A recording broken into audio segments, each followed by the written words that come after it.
Seguimos adelante y vamos a pasar a meditar en la palabra, vamos a pasar a meditar en la Biblia, a tener una reflexión sobre aquello que el Señor quiere decirnos en esta tarde. Así que vamos a empezar haciendo una oración y luego pasamos a leer el texto y a meditar sobre él. Señor, te damos muchas gracias porque tu palabra es verdadera, porque tu palabra es fiel, Señor, porque tú estás en nuestro interior, Señor, tú vives en nuestro corazón y por eso, Señor, allí donde estamos, tú estás con nosotros y podemos estar seguros de que siempre estás a nuestro lado, y te rogamos que, como tú prometiste antes de partir, antes de ascender al cielo, que el Espíritu Santo nos recordaría tus palabras, que en esta tarde sea el Espíritu Santo el que habla en nuestros corazones, el que haga que las palabras que se van a ser dichas tengan vida y penetren a lo profundo de nuestro interior, cambiando, transformándonos, Señor, y haciéndonos arder y amarte más, Jesús, porque realmente lo necesitamos, y por eso te rogamos que en esta tarde tú nos hables, Señor, que tú penetres en nuestro corazón, Señor, que tú nos des hambre de ti, que nos des ganas de hablar de ti, Señor, de proclamar tu nombre, y que en esta tarde, sobre todo, por encima de todas las cosas, tú seas bendecido y tú seas glorificado, Jesús. Amén. Amén.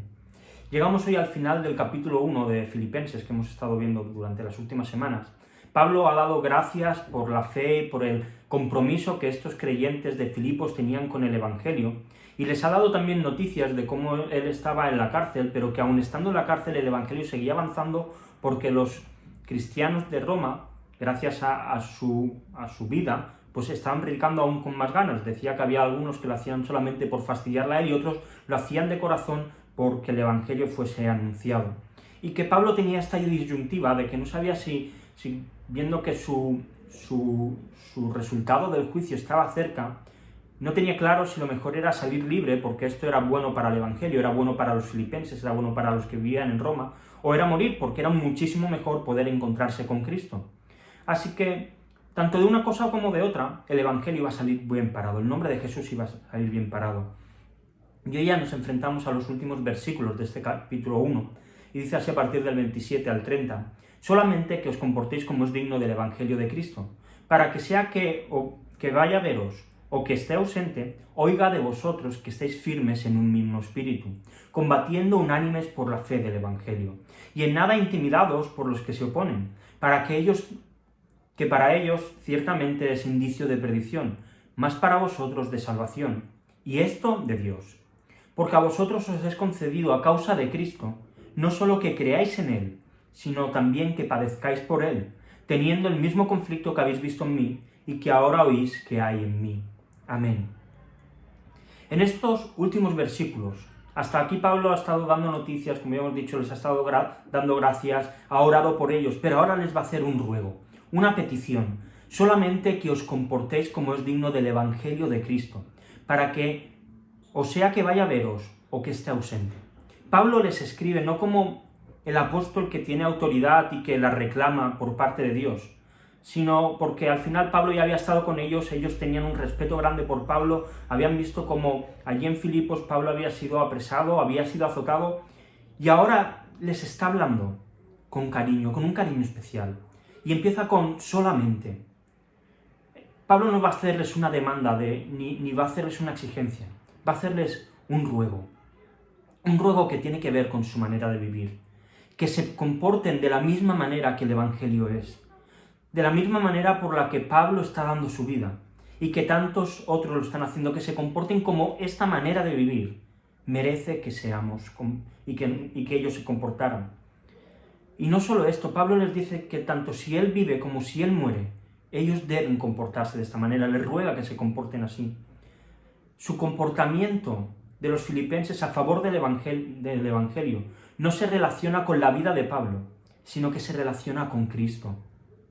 Al principio del capítulo 2, que veremos la semana que viene, dice, por tanto, si hay alguna consolación en Cristo, Cristo es la clave para vivir dignamente, para vivir como es digno del Evangelio. Y creo que hay un par de cosas que podemos reflexionar nosotros. El Evangelio no es una manera de vivir que se hace para no defraudar a otro, que no es una manera de comportarnos que se hace para que el pastor o los ancianos o algún hermano o el marido o la mujer, los padres o los hijos estén contentos. El Evangelio se debe vivir dignamente por un solo motivo, Y ese motivo es Cristo. Por eso Pablo, como vimos la semana pasada, decía, para mí el vivir es Cristo. Él estaba viviendo dignamente el Evangelio porque él vivía para Cristo. Así que ya sea que nos vean o que no nos vean, aquellos que pueden ser nuestros referentes espirituales, ya sea que estén o que no estén, ya sea que haya gente alrededor o que estemos solos, debemos comportarnos como un cristiano debe comportarse. Debemos comportarnos tal y como la Biblia enseña. Debemos comportarnos tal y como Jesús se comportó. Pero, por otra parte, la palabra literal que utiliza aquí Pablo en el griego, cuando dice comportéis, literalmente se traduce como ciudadanía.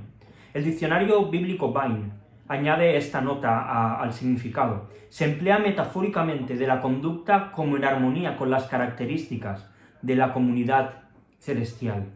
Pablo aquí también les está recordando, tenéis que comportaros tal y como es vuestra ciudadanía, tal y como se comportan aquellos que pertenecen a vuestra ciudadanía. Igual que en una guerra, morir por tu país puede ser un orgullo. En medio de la guerra por el Evangelio, morir por nuestra ciudadanía, morir por nuestro país, hacer algo bueno por él, es algo por lo cual es digno que nos comportemos de manera correcta. Debemos vivir de manera digna del Evangelio. Pablo les dice, solamente que os comportéis como es digno del Evangelio. Y nosotros tenemos que hacerlo de la misma manera. Solamente lo único que tenemos que hacer es comportarnos como el Evangelio merece que nos comportemos. Ahora bien, ¿cómo hacemos esto, verdad? Porque, bueno, está muy bien la teoría, pero ¿cómo lo hacemos? Pablo da una clave, y esta clave se llama unidad.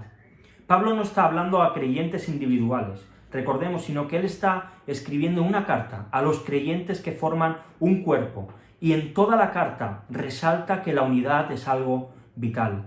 Esta semana leía un tuit de Josué Barrios, uno de los colaboradores de Coalición por el Evangelio, y decía algo que me impactó y que me llamó la atención. Decía, si de la pandemia los cristianos no salimos, y daba 3 claves, más compasivos hacia nuestro prójimo, más fervientes en la oración y más comprometidos con la iglesia local, entonces habremos desaprovechado esta oportunidad para crecer más a la imagen de Cristo. Y por eso creo que esta carta de los Filipenses es tan necesaria en medio de la pandemia, porque necesitamos comprometernos más con la iglesia de Cristo, con nuestra iglesia local. Y ahora Pablo les va a dar 3 claves de la unidad que ellos deben tener. 3 puntos de unión en los cuales ellos tienen que utilizarlos para crecer en unidad como iglesia. La primera, en un mismo espíritu. Vivimos en un tiempo en el que parece que lo que decimos cada vez tiene más valor. Vemos como los políticos hoy dicen una cosa y de aquí 2 semanas dicen lo contrario y ni se retractan ni hacen ninguna de estas cosas. Y parece que esto cada vez más cala también en la sociedad. Pablo le dice a los filipenses que oiga de vosotros que estáis firmes en un mismo espíritu. Y es que en estos tiempos cambiantes, en estos tiempos de tanto cambio y de gente que se contradice a sí misma, necesitamos estar firmes. En el tiempo en el que el posmodernismo dice a cada persona que tú puedes tener tu propia verdad y que no hay una verdad absoluta, sino que cada uno puede tener la suya, necesitamos mantenernos recios en las doctrinas fundamentales del Evangelio, en la Trinidad, en la salvación por gracia, en la doctrina del pecado también, en la encarnación de Jesús, en su muerte, en su ascensión, en su resurrección, en su segunda venida, en la realidad de que Dios es un Dios que se aira y que la ira de Dios está preparada para aquellos que no se arrepientan, en la plena inspiración de la Biblia. Todo esto no puede estar en tela de juicio, todo esto no se puede poner en duda. Hay otras doctrinas que pueden ser importantes, como la vigencia de los dones espirituales, el bautismo del Espíritu Santo, entendido como un evento que sucede después de la conversión, pues si Jesús viene antes de la gran tribulación, en medio, después. Todo esto pueden ser doctrinas importantes y puede ser que durante el tiempo cambiemos de opinión, pero no son doctrinas fundamentales. Las fundamentales no pueden entrar en juego. Las fundamentales no pueden entrar en cambios. Y vemos como hoy la doctrina de la inerrancia de la Biblia, de la plena inspiración, la doctrina del pecado, la doctrina de la ira de Dios, cada vez están más en tela de juicio, cada vez se presenta más a un Dios amoroso, que parece que le da igual el pecado. Cada vez hay más laxitud al hablar de ellas, y como iglesia tenemos que estar firmes en esto. No podemos entrar en el juego de permitir que las doctrinas fundamentales que marcan nuestra fe se discutan. Son innegociables. No hay ninguna opción de que estas doctrinas cambien. Así que tenemos que estar firmes en un mismo espíritu. Tenemos que ir todos a una. La segunda, una misma batalla. Unidad en una misma batalla. Dice Pablo, combatiendo unánimes por la fe del Evangelio y en nada intimidados por los que se oponen. Aunque aquí Pablo no especifica quiénes son estas personas, no especifica si está hablando de judíos, si está hablando de gentiles. Obviamente los creyentes tenían enemigos. Aquellos creyentes de Filipos tenían enemigos.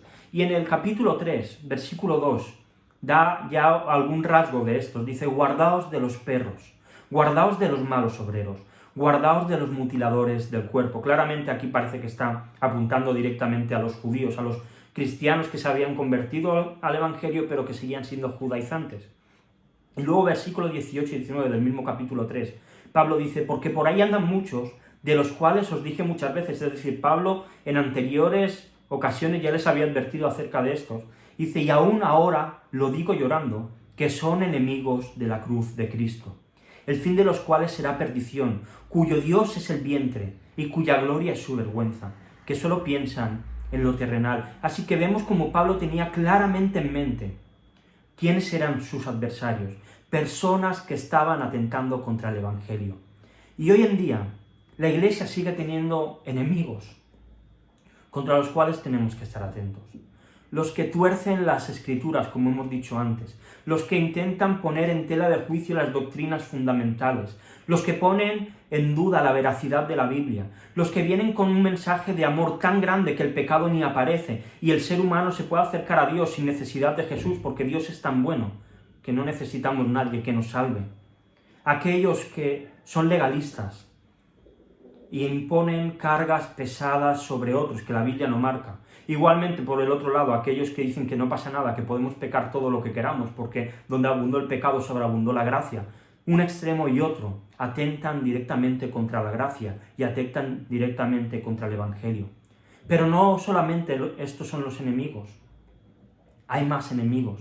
Tenemos las corrientes de este mundo que hablan de la corriente de género, de corrientes asesinas a favor del aborto y de la eutanasia, el egoísmo, la injusticia, mientras que la Iglesia deberíamos estar luchando todos juntos por la fe del Evangelio, porque la realidad es que todos estos movimientos son movimientos diabólicos que atentan contra el Evangelio.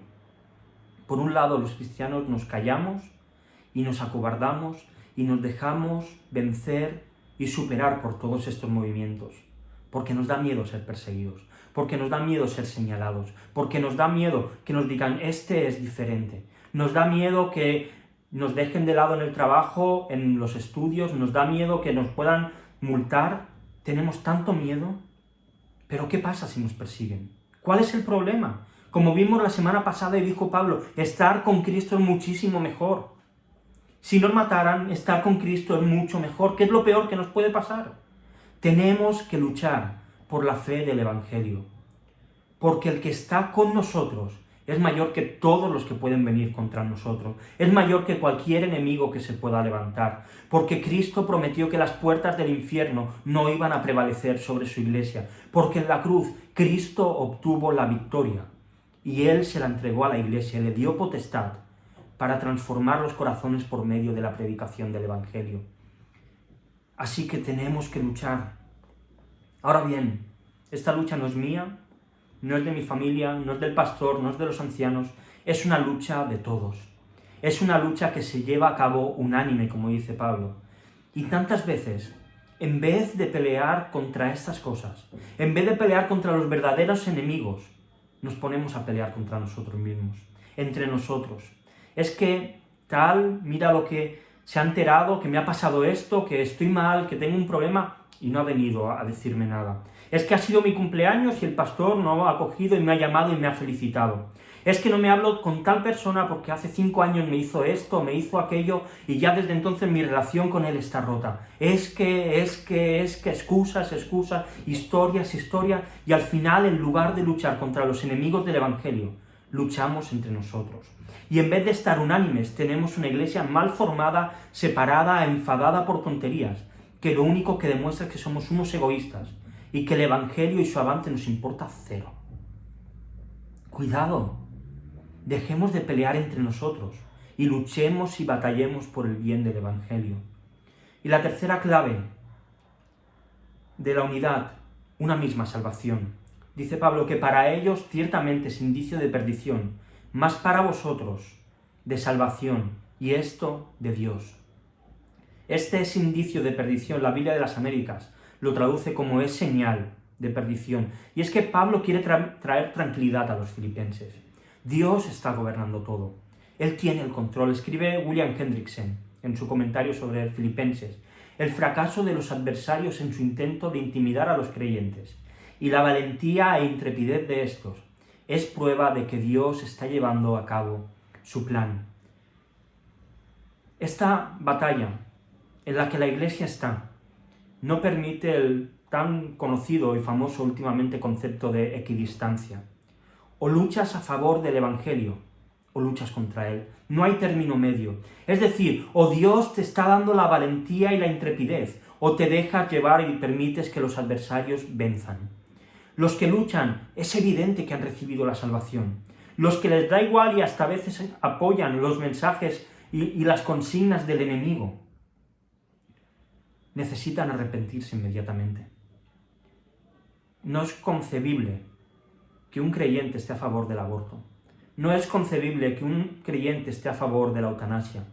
No es concebible que un creyente esté a favor de la fornicación, del adulterio. No es concebible. Si estás en esa situación, estás luchando contra Dios, estás luchando contra la Iglesia, estás luchando contra el Evangelio. Esta es la obra que Dios está haciendo en la Iglesia y que la está perfeccionando poco a poco. No podemos permanecer impasibles ante los ataques que vienen de la sociedad, ante los ataques que vienen del diablo. La Iglesia tiene que luchar, la Iglesia tiene que alzar su voz, la Iglesia se tiene que enfrentar ante los ataques que quieren derrotar a la fe y al Evangelio. Y debe hacerlo unida en la salvación que Cristo le ha dado en la cruz. No hay otra manera. La Iglesia tiene que permanecer unida y tiene que luchar unida. Si no, no conseguiremos nada. Y si hasta aquí hemos visto la necesidad que tenemos, tanto como Iglesia como individualmente, de vivir acorde a nuestra nacionalidad, que es la del cielo, no es la española, ni la boliviana, ni la ecuatoriana, ni la americana, ni ninguna otra. Nuestra nacionalidad real es la del cielo. Hay algo más que nos une. Hay una cosa más. Y es el sufrimiento. Sí, es el sufrimiento. Versículo 29. La primera parte dice, porque a vosotros os es concedido a causa de Cristo, no solo que creáis en Él. Aquí vemos un gran privilegio que hemos obtenido gracias a Cristo. Y es que nunca seremos demasiado suficientes, ni demasiado insistentes en exaltar los beneficios que hemos obtenido al creer en Jesús. Nunca vamos a ser suficientemente pesados. Y esto es importante porque hay algunos que dicen, es que cuando se predica siempre se predica el Evangelio. Es que el Evangelio es vital. El Evangelio no vale para salvarse, vale para vivir. Es el todo de nuestra vida. Y es que sus beneficios van más allá de limitarlos únicamente al acto de salvación. Déjame contarte alguno de ellos. Cristo nos ha regalado su perfección y la ha sustituido por nuestro pecado en la cruz. Cristo en la cruz murió en nuestro lugar. Murió por nosotros, murió en nuestro nombre y murió por nuestro bien. Cristo en la cruz se llevó la maldición que nosotros merecíamos y nos ha dado las bendiciones que a Él le pertenecían. Cristo en la cruz sufrió la ira del Padre que debía recaer sobre nosotros y fue en la cruz totalmente separado de Dios, separado del Padre, desamparado, para que tú y yo tengamos la oportunidad cada día de acercarnos a Dios en oración. Cristo fue nuestra propiciación, es decir, Él hizo que el Padre, que estaba contrario y estaba enfadado con nosotros, se pusiese favorable a pesar de nuestro pecado porque Él lo cargó en la cruz. Cristo pagó con su sangre el rescate a Dios para que ahora pertenezcamos a Dios. Y esto es importante, Cristo no pagó en ningún caso a Satanás para rescatarnos, pagó al Padre para rescatarnos para que pertenezcamos al Padre. Cristo en la cruz logró libertad tanto de Satanás como de la esclavitud del pecado que hay en nosotros. Cristo en la cruz hizo que la enemistad que teníamos con Dios fuese sustituida por reconciliación. Cristo en su resurrección se convirtió en el sello y en la seguridad del poder de su muerte y de la victoria que él había obtenido en la cruz. Cristo en su ascensión fue exaltado como nuestro Salvador. Cristo en su ascensión fue exaltado como nuestro mediador, es decir, como aquel que intercede y pide y ruega ante el Padre por cada uno de nosotros. Cristo en su ascensión fue exaltado como el abogado defensor, que nos defiende de las acusaciones de Satanás por nuestro pecado. Y Cristo en su ascensión fue exaltado como Rey, quien gobierna con justicia, con amor y con determinación, y con una soberanía perfecta. Así que, como hemos visto, son muchísimos los beneficios que nos han sido concedidos a causa de Cristo. Por eso la vida cristiana es una vida llena de gozo. Por eso el creyente, que claro que sí, que pasamos por problemas, que a veces nos deprimimos, que a veces estamos tristes, que a veces nos desesperamos, que a veces no vivimos de la manera que debiéramos vivir, a veces, es verdad, no vivimos como decíamos antes, dignamente del Evangelio. Pero los beneficios de Cristo y el gozo que producen en el corazón del creyente son mayores que cualquier otra circunstancia. Ninguno queremos caer enfermos del COVID, ¿verdad? Y por eso intentamos cumplir todas las medidas de seguridad posibles para no caer. Ninguno queremos perder nuestro trabajo y por eso nos esforzamos en trabajar bien, por eso nos esforzamos en hacer las cosas bien. Ninguno queremos pasar por problemas matrimoniales o familiares, por eso intentamos vivir conforme a lo que la Biblia nos enseña, cumpliendo cada uno nuestro rol en la familia. Pero si hay algo que se tuerce, si hay algo que se estropea, el gozo que da Cristo y que debemos aprender a guardar en nuestro corazón, todo lo que hemos dicho anteriormente, es mayor que cualquier otra circunstancia y nos ha sido concedido a causa de Cristo. Nos ha sido concedido por Él. Pero hay algo más, porque Pablo ha dicho, porque a vosotros os es concedido a causa de Cristo, no solo que creáis en Él, no solo todos estos beneficios, sino también que padezcáis por Él. No solo creer, también padecer, también sufrir, también morir. Y si todo lo anterior produce gozo en nosotros, el énfasis de esta frase no está en creer en Jesús. El énfasis, el punto importante de la frase, está en padecer por Jesús, está en sufrir por Él. Y debo reconocer que hasta cierto punto me genera admiración aquellos que salen a la calle a protestar por aquello que ellos creen y consideran justo, por aquellos que creen que debe hacerse, independientemente de si estoy de acuerdo con lo que ellos opinen y protesten o no, pero considero que tiene mérito ponerse en riesgo por defender lo que uno cree. Y reconozco que es uno de mis grandes puntos débiles, me cuesta ser este tipo de personas. Y es que la realidad para el creyente es que Cristo no solamente nos ha llamado a creer en Él, sino que también nos ha dado el honor de sufrir por Él. Jesús nunca engañó a nadie. Y cuando predicamos el Evangelio nosotros tampoco debemos engañar a nadie. Mateo 16, 24. Entonces Jesús dijo a sus discípulos, a los que le seguían, si alguno quiere venir en pos de mí, niéguese a sí mismo, tome su cruz y sígame. Jesús les estaba diciendo literalmente, si queréis venir conmigo, tenéis que estar dispuestos a morir a vosotros mismos cada día. Y tenéis que estar dispuestos a que os puedan matar como un delincuente. Mateo 10, 34 al 39. Jesús sigue sin engañar. No penséis que he venido para traer paz a la tierra. No he venido para traer paz, sino espada. Porque he venido para poner en disensión al hombre contra su padre, y a la hija contra su madre, y a la nuera contra la suegra, y los enemigos del hombre serán los de su casa. El que ama a padre o a madre más que a mí, no es digno de mí. El que ama a hijo o a hija más que a mí, no es digno de mí. El que no toma su cruz y sigue en pos de mí, no es digno de mí. El que haya su vida, la perderá. Y el que pierde su vida por causa de mí, la hallará. Y es que Jesús siempre fue muy claro. Seguidle a Él significa problemas. Seguir verdaderamente a Jesús significa a veces ponerte en contra de las personas que quieres, a las personas que viven en tu casa. Si no quieres peligro, no sigas a Jesús. El cristianismo es para valientes. Valientes que encuentran su fortaleza en Cristo, obviamente. Pero si no quieres problemas, el cristianismo no es tu sitio, búscate otra religión. Y no estoy hablando de que nosotros vayamos a pelear contra nadie, sino que por vivir el Evangelio, igual que le pasaba a Pablo, igual que le pasó a tantos en la historia, vamos a sufrir persecución.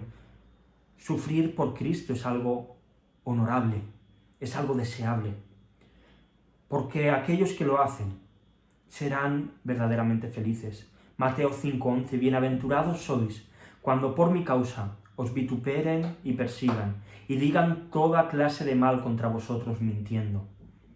Mirad Pedro y Juan en Hechos 5, 40, 41, lo que nos narra. Y convinieron con él, y llamando a los apóstoles, después de azotarlos, les intimaron que no hablasen en el nombre de Jesús, y los pusieron en libertad. Los habían cogido porque habían estado predicando el Evangelio, los azotan, les amenazan que si siguen haciéndolo va a ser peor. Y dice versículo 41, y ellos salieron de la presencia del concilio, gozosos de haber sido tenidos por digno de padecer afrenta por causa del nombre. Salieron contentos porque les habían azotado, porque estaban participando del padecimiento de Cristo, porque eran dignos, su vida era digna del Evangelio, y esto había traído sufrimiento. Ahora bien, y esto también lo quiero dejar muy claro, no se trata de sufrir por sufrir. Sufrir por sufrir no vale por nada. Es sufrir por el nombre de Cristo. Dice Pedro en 1 de Pedro 4, 12, 16. Amados, no os sorprendáis por el fuego de la prueba que os ha sobrevenido, como si alguna cosa extraña os aconteciese, sino gozaos. Pedro les dice, no os sorprendáis porque vengan problemas, sino gozaos, por cuanto sois participantes de los padecimientos de Cristo, para que también en la revelación de su gloria os gocéis con gran alegría. Si sois vituperados por el nombre de Cristo, sois bienaventurados, porque el glorioso Espíritu de Dios reposa sobre vosotros. Ciertamente de parte de ellos Él es blasfemado, pero por vosotros es glorificado. Es decir, cuando sufrimos por el nombre de Jesús, Cristo es glorificado. Así que ninguno de vosotros padezca, y aquí viene lo importante, y lo que decía antes, no es padecer por padecer. Ninguno de vosotros padezca como homicida, o ladrón, o malhechor, o por entrometerse en lo ajeno. Es decir, cuando sufrimos porque nos lo buscamos, no estamos haciendo bien. Pero si alguno padece como cristiano, no se avergüence, sino glorifique a Dios por ello. El sufrimiento por el Evangelio es un motivo para dar gloria a Dios. Todo el sufrimiento que podemos recibir por Cristo es incomparable con lo que viene después. Romanos 8:18. Pues tengo por cierto que las aflicciones del tiempo presente no son comparables con la gloria venidera que en nosotros ha de manifestarse. Lo que sufrimos aquí no tiene nada que ver, no tiene comparación con lo que viene después. Segunda de Corintios 4:17, porque esta leve tribulación momentánea, Pablo estaba sufriendo y dice leve tribulación momentánea, produce en nosotros una cada vez más excelente y eterno peso de gloria. Segunda de Timoteo 4:7-8, Pablo ya en sus últimos momentos de vida. He peleado la buena batalla, la batalla por el Evangelio, he acabado la carrera, he guardado la fe. Y todo esto tiene que ver con todo lo que Pablo había sufrido en su vida. No podemos pretender decir que hemos peleado la buena batalla si no ha habido sufrimiento en nuestra vida por el Evangelio. Por lo demás, me está guardada la corona de justicia, la cual me dará el Señor, juez justo, en aquel día, y no solo a mí, sino a todos los que aman su venida.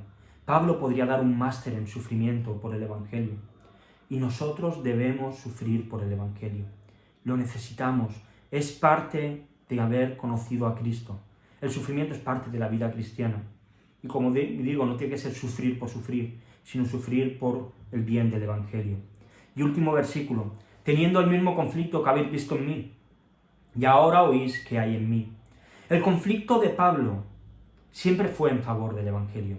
Él batalló cada día de su vida para que el Evangelio no se frenara.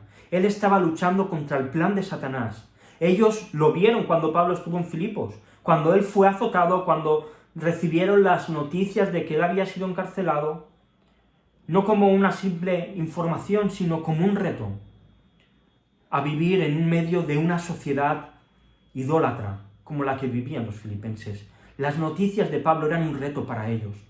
Pablo les estaba animando a unirse a hacer algo bueno por el Evangelio, a pelear juntos. Y esta invitación ha llegado al año 2020, a cada uno de nosotros, a nosotros como iglesia. Necesitamos pelear por el bien del Evangelio. Igual que Pablo luchó, igual que lucharon tantos y tantos creyentes a lo largo de toda la historia, igual que luchan nuestros hermanos en Asia, en Oriente, en África, donde les persiguen, donde les matan, donde les queman vivos dentro de iglesias. En todo esto tiene que ser aliento para nosotros, para luchar a favor del Evangelio. La Iglesia en España, viendo cómo está la sociedad, estamos demasiado tranquilos, y es porque no estamos luchando bien aún. Necesitamos luchar. Acabo ya. El final del capítulo 1 no solamente es un ruego personal de Pablo a los filipenses, es un ruego directo de Dios, a través del apóstol, a todos aquellos creyentes de Filipos, pero también a todas las iglesias, en todo el mundo, en todos los tiempos, y por tanto a cada uno de los creyentes. Para ti y para mí, debemos vivir acorde y de manera digna a nuestra nacionalidad, la del reino de los cielos. Está bien dedicarse a intentar arreglar y mejorar este mundo, pero nunca dejando de lado cuál es nuestro verdadero mundo. Y es que cuando hacemos público cuál es nuestra nacionalidad, la del reino de los cielos, a dónde pertenecemos, empezamos a ser observados con lupa. Cada una de nuestras palabras son analizadas por los que no son creyentes. Tanto nuestra manera de vivir debe ir acorde con nuestro Rey. Nuestra manera de hablar, nuestra manera de comportarnos, nuestra manera de vestir también, porque a veces decimos que hay ropa que no se puede llevar a la iglesia, pero si fuera. Si no se puede llevar a la iglesia, no se puede llevar tampoco fuera. La ropa provocativa no tiene lugar en la vida del cristiano. Nuestra manera de comportarnos y de participar en redes sociales, nuestras relaciones, nuestra sexualidad, todo tiene que ser digno del Evangelio. Todo tiene que ser acorde a lo que la Biblia enseña. Y tenemos una batalla por delante. Una batalla que solo podemos luchar unidos. La Iglesia necesita unidad para poder vencer. Unidos en las doctrinas fundamentales. Sin miedo a los adversarios que puedan aparecer. Sin miedo al gran adversario, a Satanás, que está como un león rugiente, dice la Biblia. Como un león rugiente, pero él no es el león. El verdadero león es Cristo Jesús, el cual venció en la muerte y en la cruz y está a nuestro favor. Los movimientos políticos y sociales contrarios al Evangelio necesitamos batallarlos unidos. No podemos ceder ante ellos.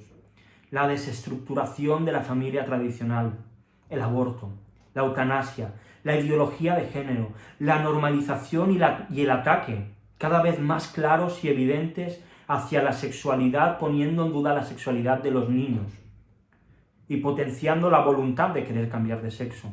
En breve, y quizás parezca una barbaridad, pero en breve, y ya se empiezan a escuchar discursos a favor de la pederastia y de la pedofilia. Va a llegar, está a la vuelta de la esquina y la Iglesia tiene que luchar contra todos estos ataques diabólicos. No podemos callar. Debemos dejar de pelear por las tonterías con las que perdemos el tiempo tantas veces y centrarnos en lo verdaderamente importante, en la fe, en guardarla, en preservarla. Y esto, si lo hacemos, va a producir una cosa, persecución. Va a producir sufrimiento por causa del Evangelio. Pablo y los apóstoles no fueron perseguidos porque se metían en las casas y ahí hablaban del Evangelio y cuando salían se callaban y no decían nada. Lo fueron por hablar en público. Fueron señalados porque personalmente a gente no creyente en las calles le predicaban el Evangelio. Y el sufrimiento por Cristo para ellos fue un honor. Fue algo bueno, algo de lo que gloriarse. Se cuenta que un soldado veterano francés, en un momento difícil, en una situación desesperada, vio a un recluta que estaba temblando de miedo. Cuando lo vio, se acercó a él y le dijo: vamos, levántate, tú y yo vamos a hacer algo bonito por Francia.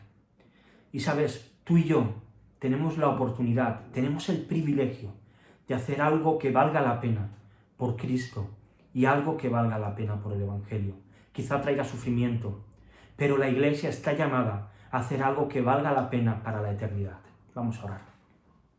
Señor, te damos muchas gracias por tu palabra, Señor, y gracias porque tú nos confrontas con esta necesidad imperiosa que tenemos de unidad en la Iglesia para glorificar tu nombre, de unidad en la Iglesia para pelear y batallar a favor del Evangelio, de unidad en la Iglesia para cuando venga el sufrimiento, Señor. Y te queremos rogar que tú nos ayudes a unirnos alrededor de la cruz, Señor. Que tú seas nuestro nexo de unión, que tú seas el que nos fortalezca, el que nos dé la valentía para predicar el Evangelio. Y necesitamos que sea el Espíritu Santo el que nos impulse. Ayúdanos a ver tantos beneficios como hay, Señor, no solamente en creer en ti, sino en sufrir por ti. Ayúdanos a ver todo esto como ganancia, Señor, para que no nos avergoncemos, para que hablemos, Señor, sin temor, para que la Iglesia levante su voz en medio de todos los ataques satánicos y diabólicos que hay contra la verdad. Ayúdanos, Señor, a ser personas que te glorifican y personas que comparten la verdad con otros. Gracias por tu Iglesia, Señor, porque tú eres quien la guarda, tú eres quien la sostiene, y sabemos que tú estás detrás guardándonos y sosteniéndonos a nosotros. Ayúdanos a estar unidos, Señor, y a crecer en unidad más y más alrededor de la cruz.